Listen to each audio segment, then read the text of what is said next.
खेड़ा पर supreme court में सुनवाई पूरी हो चुकी है। पवन खेड़ा को सोमवार तक राहत मिली है सुप्रीम कोर्ट से। इस वक्त की बड़ी जानकारी आप तक पहुंचा दे। सुनवाई पूरी हो चुकी है और सोमवार तक पवन खेड़ा को राहत दी गई है।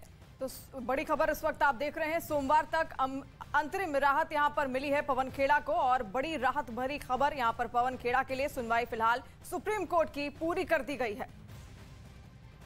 तो याचिका दाखिल की गई थी जिस पर सुनवाई सुप्रीम कोर्ट की तरफ से पूरी हो चुकी है, जिसमें साफ तौर पे कहा गया था कि अंतरिम राहत दी जाए, क्योंकि असम में जो 15 जिलों में अलग अलग एफआईआर दर्ज हुई है, उसी सिलसिले में असम पुलिस की तरफ से दिल्ली पुलिस को सूचना दी गई थी।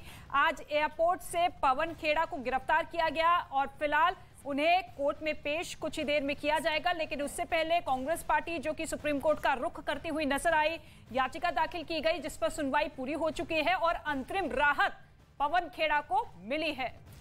देखिए तस्वीरें भी हम आपको दिखा रहे हैं। सुप्रीम कोर्ट की सुनवाई फिलहाल यहां पर पूरी हो गई है और अंतरिम राहत यहां पर दे दी गई है पवन खेड़ा को। जो याचिका दाखिल की गई थी उस पर सुनवाई हुई और अब यहां पर राहत मिलती हुई पवन खेड़ा को सुप्रीम कोर्ट में फिलहाल ये सुनवाई पूरी कर दी गई है। और आज ही गिरफ्तारी पवन खेड़ा की हुई थी जब वो विक्रांत यादव इस हमारे साथ फोन लाइन पर जुड़ रहे हैं। विक्रांत, और क्या जानकारी मिल रही है?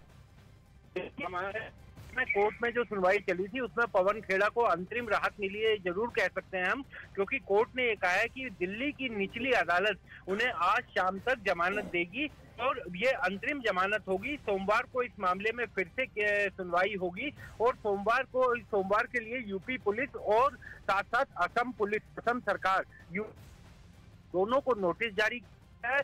दोनों को ये कहा गया है कि वो अपना जवाब दाखिल करें, क्योंकि पवन खेड़ा की तरफ से कहा गया है कि उनके खिलाफ कई अलग अलग जगह एक आरोप में एफआईआर दर्ज की गई है। तो क्या उन सभी याचिकाओं को एक जगह क्लब करके एक थाने में उस मामले में एफआईआर चला करके एक जगह ही केस चले, ये उनकी थी, जिसको कोर्ट ने यूपी सरकार से नोटिस जारी कर जवाब, असम सरकार से भी जवाब मांगा है। तो जो मूल रूप से जो असम की पुलिस उन्हें आज ले आना चाहती थी असम अपने केस के सिलसिले में, वो नहीं ले जा पाएगी, क्योंकि आज कोर्ट ने ये आदेश दिया है कि उनको अंतरिम जमानत दी जाए और सोमवार को इस मामले की दोबारा से सुनवाई होगी। और कोर्ट ने ये कहा है कि जब तक अगला कोई फैसला ना आए तब तक के लिए उन्हें अंतरिम जमानत दी जाएगी। आप ये अंतरिम जमानत है, तभी पवन खेड़ा को कोई राहत नहीं मिली है, क्योंकि सुनवाई के दौरान 153A आईपीसी का जो सेक्शन होता है 153A इस मामले में एफआईआर में दर्ज किया गया है। लेकिन कोर्ट ने ये जानना चाहा था कि 153A क्यों लगाया गया है, क्योंकि 153A तब लगाया जाता है जिसमें वैमनस्य फैलाने की तो सरकार की तरफ से दलील दी गई कि जिस तरह से प्रधानमंत्री के खिलाफ शब्दों का इस्तेमाल किया गया और जिस तरीके के उनके साफ दिखाता था कि उनकी नियत थी समाज में अनरेस्ट फैले, और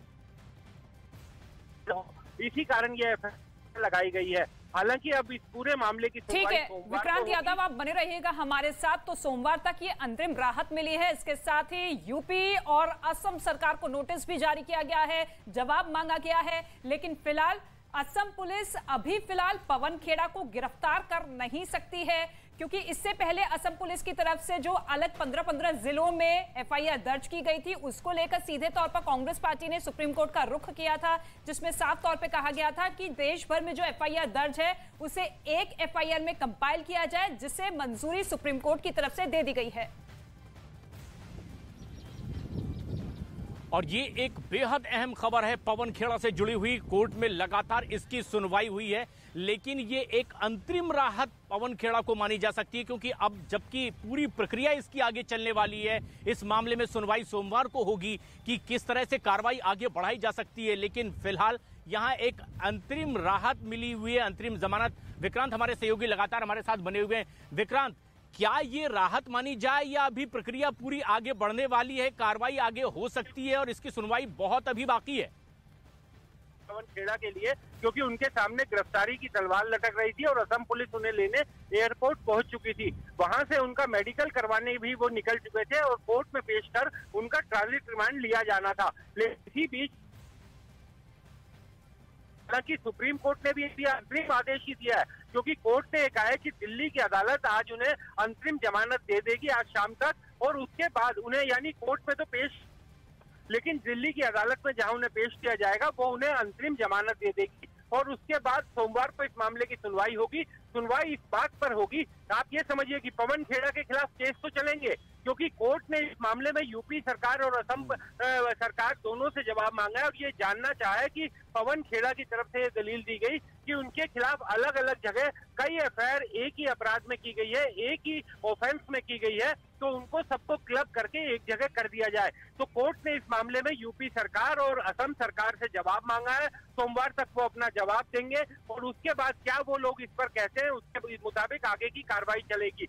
153A आईपीसी का सेक्शन 153A, इसको लेकर के भी कोर्ट में सवाल उठा। सीजीआई ने सरकार की तरफ से पेश हुए एएसजी भाटी से पूछा कि आखिर 153A क्यों लगाई गई इस मामले में, तो क्योंकि 153A तब लगाई जाती है जब, और ये 153 की बात जो आप कह रहे हैं कि वैमनस्य फैलाने की बात है, तो आखिर ये पूछा जाएगा कि इनका ये जो बयान ये किस तरह से वैमनस्य फैलाता है। आनंद तिवारी हमारे सहयोगी इस वक्त हमसे सीधे जुड़ रहे हैं। आनंद, क्या और ताजा अपडेट आपके पास में? अब तो ये फिलहाल क्या राहत मान रही है कांग्रेस पार्टी पवन खेड़ा को अंतरिम जमानत? जी देखिए, बड़ी राहत है क्योंकि उन्हें रायपुर में अधिवेशन के लिए जाना था और उसी वक्त उन्हें प्लेन से उतारा गया है, लेकिन अभी उन्हें रिलीफ मिला है, एक बड़ा रिलीफ मिला है सुप्रीम कोर्ट से। लेकिन अभी उन्हें निचली अदालत के सामने पेश होना होगा, यानी कि द्वारका कोर्ट में, जहां पर हम मौजूद हैं। और अभी अभी जो जानकारी मिल रही है कि कुछ देर पहले ही पवन खेड़ा को जो असम पुलिस है और जो दिल्ली पुलिस है जो सहयोग कर रही है उनकी रिक्वेस्ट पर असम पुलिस की, वो डीडीयू से लेकर निकली है। वहां पर एक मेडिकल होता है जो प्रक्रिया का हिस्सा है। किसी भी आरोपी को अगर कोर्ट में पेश किया जाता है तो अभी मेडिकल की कार्रवाई पूरी हो चुकी है और किसी वक्त दिल्ली के द्वारका कोर्ट में पवन खेड़ा जो कांग्रेस के नेता हैं उन्हें यहाँ पर लाया जाएगा। और चूंकि उन्हें अब अंतरिम रिलीफ मिल चुका है एक तरीके से सोमवार तक के लिए, लेकिन एक जो कानूनी प्रक्रिया होती है उसके लिए यहाँ पर उन्हें पेश होना होगा आके।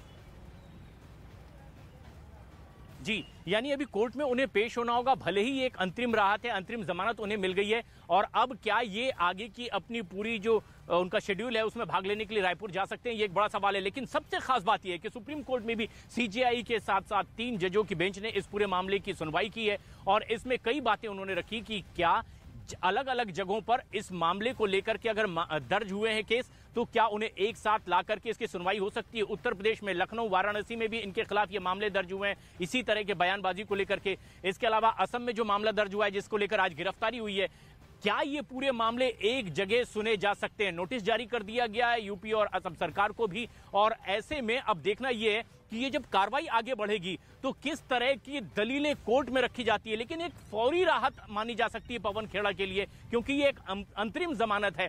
लेकिन खास बात ये कि विक्रांत हमारे सहयोगी जो कह रहे थे कि सेक्शन 153 के तहत जिसमें कि आरोप इन पर लगा है वैमनस्य फैलाने का, ये एक कोर्ट में अभी भी दलील रखने का मुद्दा है, बहस का मुद्दा है कि आखिर पवन खेड़ा का वो बयान जिसे लेकर उनकी गिरफ्तारी हुई, मामला असम में दर्ज हुआ, दिल्ली पुलिस